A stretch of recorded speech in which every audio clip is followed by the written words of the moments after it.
Continuando aqui, analisando as provas da imundícia da prostituição dessa mulher, dessa igreja, nós temos aí mais essa reportagem que tem como título: Papa Bento XVI acolheu padre pedófilo quando era arcebispo de Munique.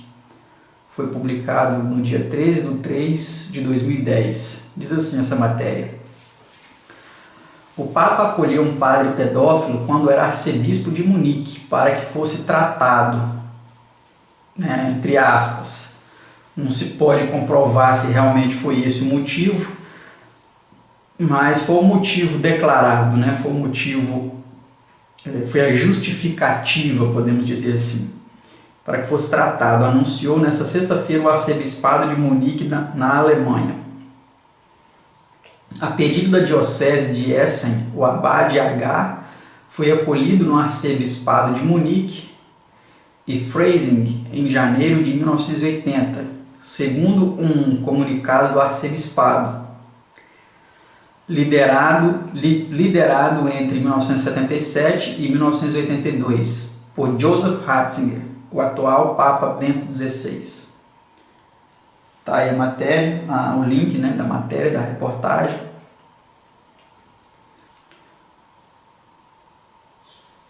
Vamos aí para o próximo slide, uma matéria do El País Internacional, O paradoxo do Vaticano. Essa eu incorporei nesse seminário, apesar de ter feito preparado esse seminário há muito tempo atrás, mas eu incorporei recentemente aqui no seminário esta matéria, Ela é relativamente mais recente, E ela diz o seguinte: o paradoxo do Vaticano, uma maioria homossexual e homofóbica, não é um lobby, e sim uma maioria silenciosa, diz o sociólogo francês Frédéric Martel. Ele é autor de No Armário do Vaticano. Então está aqui o link da reportagem do El País. Nós vamos ler aqui agora essa matéria. Diz assim: dos seminários à cúpula do Vaticano, a homossexualidade é onipresente na Igreja Católica e ajuda a entender as crises que atingiram a instituição nas últimas décadas, da queda da vocação sacerdotal ao encobrimento do abuso de crianças, além de campanhas contra o Papa Francisco. Essa é a opinião do sociólogo e jornalista francês Frédéric Martel, que em 4 anos entrevistou 41 cardeais, 52 bispos, núncios apostólicos, embaixadores estrangeiros e mais de 200 sacerdotes e seminaristas em busca do, abre aspas, segredo mais bem guardado, fecha aspas, da Igreja. O resultado é, no Armário do Vaticano, Poder, Hipocrisia e Homossexualidade, mais de 600 páginas nas quais Martel,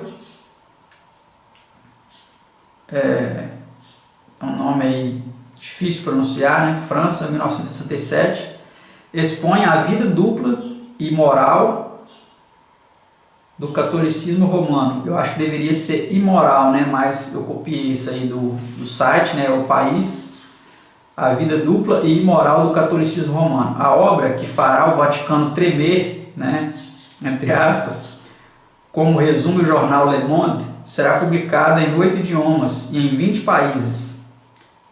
Essa matéria foi de 18 de fevereiro de 2019, tá? Tá aqui em cima, vocês podem ver, 18 de fevereiro de 2019 às 18h31, em Paris. Continuando aqui,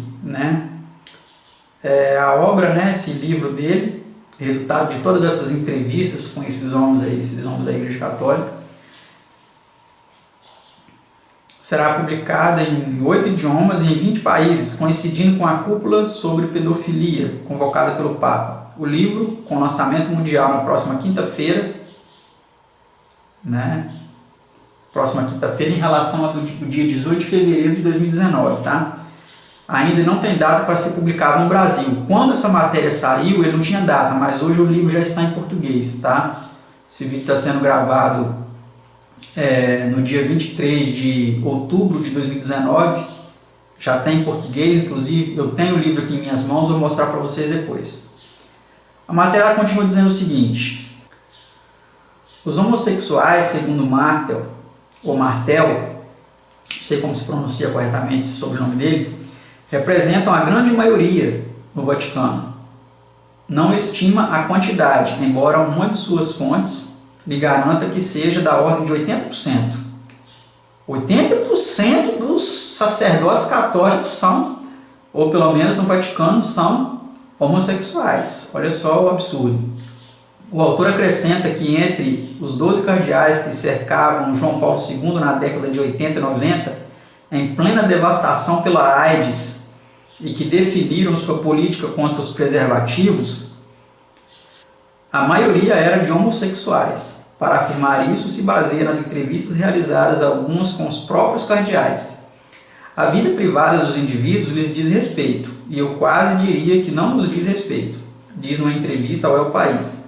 Mas os efeitos desse segredo e dessa mentira na ideologia do Vaticano e suas consequências no mundo são consideráveis. Ele diz, né? O autor evita falar em lobby gay. Não é um lobby, é uma comunidade.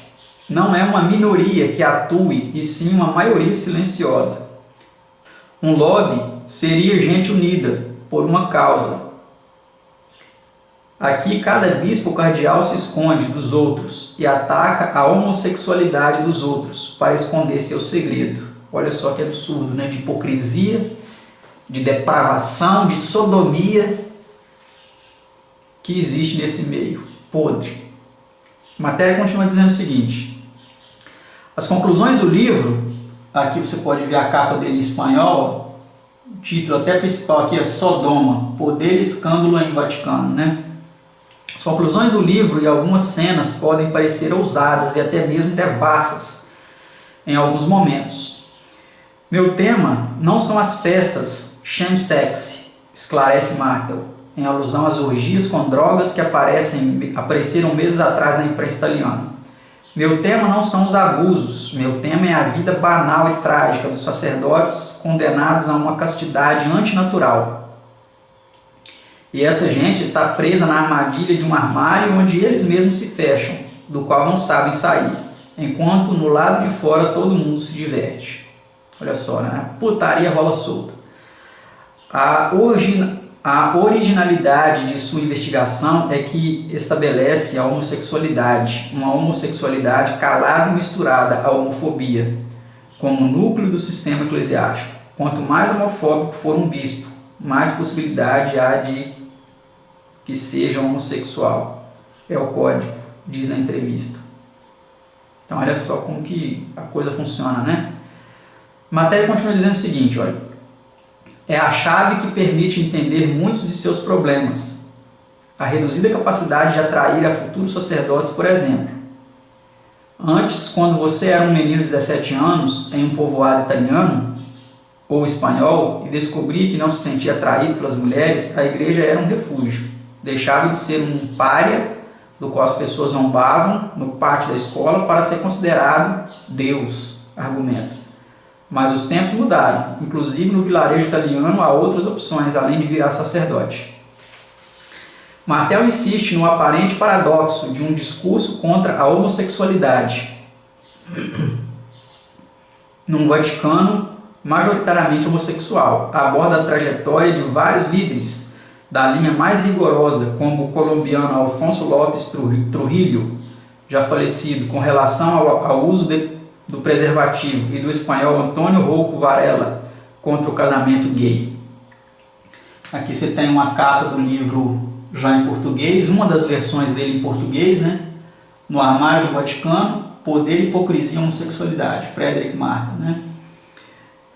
Vamos continuar a matéria aí, é o penúltimo slide sobre a matéria aí do jornal El País. O autor se desvincula das denúncias do arcebispo ultraconservador Carlo Maria Viganò, adversário do Papa Francisco, e nega que haja um vínculo entre a homossexualidade e os abusos sexuais na igreja, mas acredita que a cultura do sigilo, decorrente da necessidade de ocultar a homossexualidade, protege os abusadores. Se você é um bispo e protege a um sacerdote, por que faz isso? Pergunta-se. Acha que numa ampla maioria dos casos, os bispos que protegem os abusadores protegem a si mesmos. Tem medo, acho que a grande maioria dos bispos e cardeais que protegem os sacerdotes pedófilos é de homossexuais. Ângelo Sodano, que foi o núncio apostólico no Chile durante os anos de Pinochet e secretário de Estado do pontificado de João Paulo II, aparece como um dos vilões do livro, por causa de seus supostos arranjos com o regime pinochetista e também pelo caso do sacerdote chileno Fernando Karadima, a quem Francisco expulsou do sacerdócio em setembro. Vamos aí para a último slide com a reportagem. Parece-me claro que Sodano, de acordo com os depoimentos das vítimas e dos advogados das vítimas, não teria participado dos abusos sexuais de Karadima. Por outro lado, parece impossível que não estivesse a par dos abusos. E se Sodano é o vilão dessa Sodoma, o título original do livro, o herói é Francisco. Por trás da rigidez sempre há algo escondido. Em numerosos casos, uma vida dupla, disse o Papa em outubro de 2016. O Papa argumenta, o livro deixa acuados certos cardeais conservadores ou tradicionais que rejeitam suas reformas, fazendo-lhes saber que conhece sua vida oculta. O que sou eu para julgar? Que Francisco pronunciou em julho de 2013 ecoou por todo o livro. Marco lhe enviou um exemplar, porque o Papa Francisco ele disse, se um homem é homossexual e é temente a Deus, quem sou eu para julgar? Conivente com a safadeza, conivente com a sodomia do inferno. Vai pagar juntamente com os depravados. Isso não sou eu que estou dizendo, isso é a palavra de Deus. E Deus muito bem diz que nos dias de hoje seríamos como nos dias de Sodoma. O que acontecia lá em Sodoma? Homossexualismo. E Deus mandou fogo do céu para destruir aquela geração ímpia. Tirou Ló e sua família de lá, porque os homens da cidade, desde o mais moço até o mais velho, queriam ter relação sexual com os anjos, que foi na casa de Ló. Lógico que eles foram em forma humana, mas quando eles viram aqueles homens bonitos lá em forma humana, queria ter relação com eles. E desceu o fogo do céu e destruiu aquela raça ímpia e depravada. E com a nossa vai ser diferente? Será que Deus vai ser conivente? Está aqui a capa do livro, inclusive é esse que eu tenho aqui em minhas mãos, olha. É um livro até grosso. Eu não li ainda, porque eu estou lendo esse outro que eu mostrei para vocês em vídeos anteriores. A mulher montada na besta, Mas assim que eu terminar esse e o segundo, que são dois, de capa vermelha e de capa verde, são 2 volumes. Eu vou ler esse daqui no Armário do Vaticano, um livro de quase 500 páginas, é um livro bem grosso, revelando aí essas depravações que acontecem. É difícil, assim, às vezes é difícil até ler esse tipo de coisa, sabe? Mas como a gente precisa mostrar aí para vocês as situações para alertar aqueles que ainda for possível, talvez, quem sabe, até segurar pela mão, como os anjos fizeram ali, e sair, tirar do meio da impiedade, para que não seja destruído com fogo juntamente com todos. Estamos aí para poder fazer isso. Vamos continuar depois no próximo vídeo aí falando sobre essas abominações e sobre as outras declarações aí da profecia.